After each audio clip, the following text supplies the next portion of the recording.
Assalamualaikum warahmatullahi wabarakatuh. Salam kader Madrasah Mu'alimin Muhammadiyah Yogyakarta. Bagaimana kabarnya? Semoga kalian selalu dalam keadaan sehat walafiat tanpa suatu halangan apapun. Baik, pada pertemuan yang ke-6 kali ini untuk kelas 4 kita akan belajar tentang teori asal-usul dan persebaran nenek moyang bangsa Indonesia. Nah, pada kompetensi dasar ini kita nanti akan menganalisis kehidupan manusia purba dan asal-usul nenek moyang Indonesia. Itu bisa Melanozoik, Proto, dan Deutero Melayu. Nah, tujuan pembelajaran kali ini, setelah mempelajari bab ini, nanti siswa diharapkan dapat menganalisis kehidupan manusia purba dan asal-usul nenek moyang bangsa Indonesia, Melanozoik, Proto, dan Deutero Melayu. Nah, pada pertemuan kali ini kita akan membahas dari teori asal-usul nenek moyang bangsa Indonesia. Ada sekitar 5 tokoh utama atau sejarawan yang membahas tentang asal-usul nenek moyang bangsa Indonesia. Yang pertama adalah Brandes. Ini dari sisi bahasa bahwasanya Indonesia ini memiliki kemiripan dengan bangsa di daerah Pulau Formosa, yaitu daerah Taiwan sebelah utara sampai tepi barat pantai Amerika. Selanjutnya menurut William Smith, ini membagi bahasa dalam 3 golongan, yaitu berbahasa Togon, Jerman, dan Austria. Dan Austria sendiri ini dibagi menjadi 2, yaitu bahasa Austroasia dan bahasa Austronesia.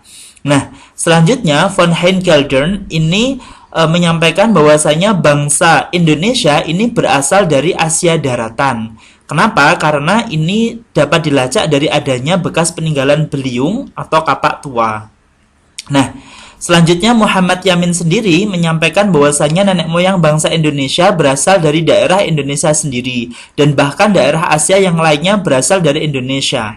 Hal ini lebih diperkuat dengan adanya penemuan artefak itu yang usianya lebih tua dibandingkan dengan belahan artefak di lainnya, termasuk menyangkut fosil manusia purba.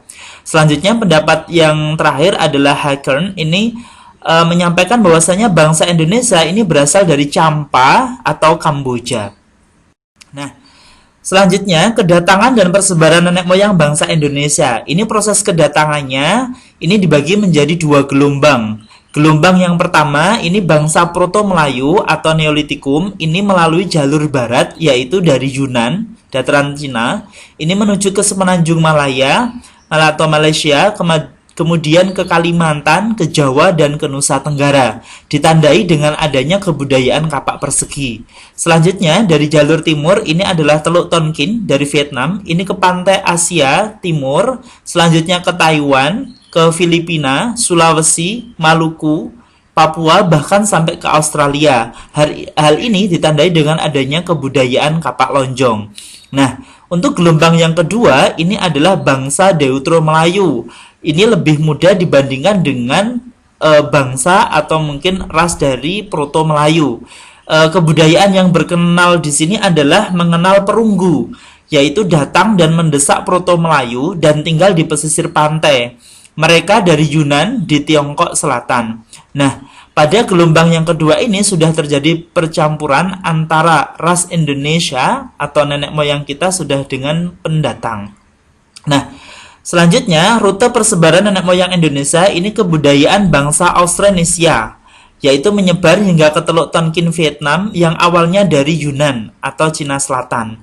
Nah, pada saat terjadi persebaran ini, kebanyakan nenek moyang kita suka mendapati di daerah pantai atau mungkin muara sungai yang letaknya lebih strategis. Hal ini ditandai dengan adanya kapak persegi. Sehingga mulai mengenal teknologi kelautan, yaitu adanya perahu bercadik di mana ini sudah dilakukan 2000 sebelum Masehi. Nah, dengan rutenya adalah dari Tonkin ke Malaysia sebelah barat, kemudian ke Sumatera, Jawa, Bali, Indonesia, Timur, dan ke Kalimantan. Nah, untuk lebih jelasnya silahkan nanti dibaca buku paket sejarah Indonesia halaman 93 dan 94.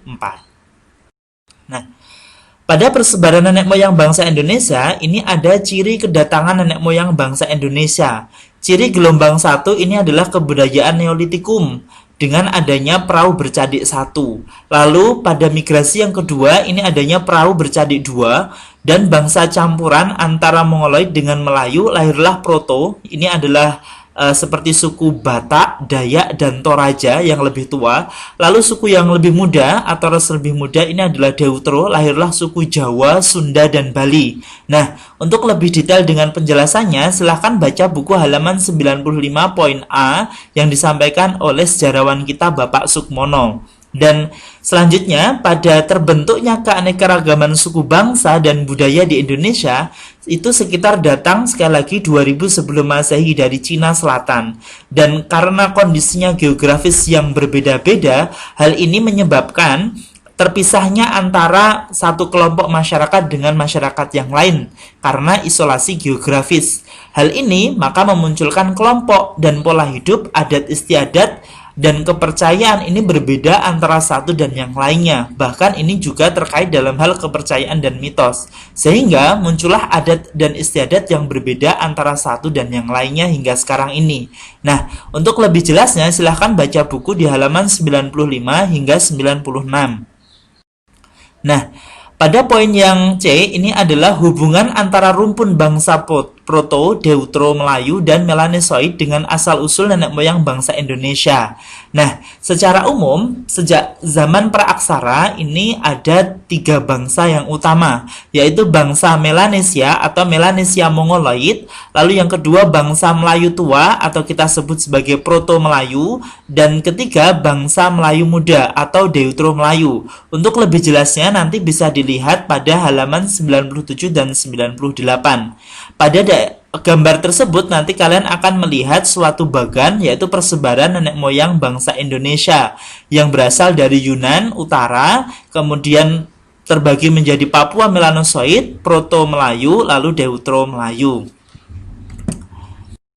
Nah, selanjutnya adalah ciri-ciri kehidupan nenek moyang bangsa Indonesia.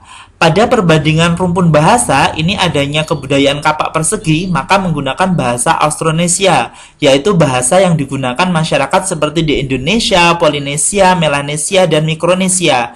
Dan hal ini juga adanya kesamaan beberapa istilah terhadap sesuatu benda, contohnya di daerah Asia dan Pasifik. Selanjutnya, adanya sistem pelayaran, di mana nenek moyang kita sudah mengenal teknologi kelautan, yaitu adanya perahu bercadi.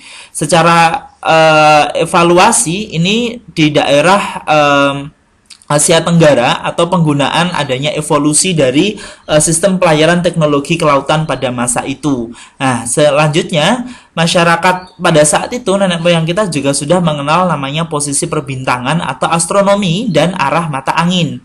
Dan perkembangannya ditemukanlah adanya kapal-kapal besar untuk menangkap ikan. Selanjutnya yang ketiga, selain di bidang bahari adalah sistem pertanian atau agraria. Ini lebih menggunakan sistem padi intensif dengan sistem irigasi. Ciri utamanya adalah masyarakatnya sudah menetap dan adanya budaya gotong royong, dan mulai lahirnya aturan sosial. Dasar pertanian ini menjadi ciri persebaran masyarakat pada saat itu untuk mengembangkan atau untuk tumbuh di daerah lainnya. Lalu yang terakhir adalah sistem perawatan dan teknologi. Ini yang paling utama adalah ditemukannya adanya kemahiran membuat gerabah. Hal ini dilakukan ternyata menurut penelitian itu oleh sekelompok wanita atau kalangan wanita secara turun-temurun. Hal ini didasarkan pada pertemuan bukti artefak yaitu di Sopeng, Sulawesi. Lalu adanya pola pembagian kerja masyarakat purba. Lalu di situ juga ada kepercayaan tabu. Sebagai contoh, pada saat pembuatan gerabah tersebut tidak boleh berbicara antara laki-laki dan perempuan. Kalau tidak, nanti gerabahnya akan pecah. Hal inilah yang memunculkan semacam kekuatan magis atau mitos yang berkembang pada daerah itu. Sehingga masa ini ternyata monopoli produksi berada di kaum wanita purba pada saat itu. Nah, untuk lebih jelasnya nanti kalian bisa membaca buku paket halaman 99 sampai 102. Nah, untuk tugas pada pertemuan ke-6 ini, nanti silahkan kerjakan soal-soal pada kuis berikut ini pada link Google Form. Oke ya. Nah, nanti jangan lupa untuk membaca terlebih dahulu baik bukunya atau mungkin dalam aplikasi mualimin.sch.id pada materi e-learning yaitu Sejarah Indonesia. Baik, sekian terima kasih dari Ustadz. Selalu sukses untuk kalian semuanya. Salam kader Madrasah Mu'alimin Muhammadiyah Yogyakarta. Assalamualaikum warahmatullahi wabarakatuh.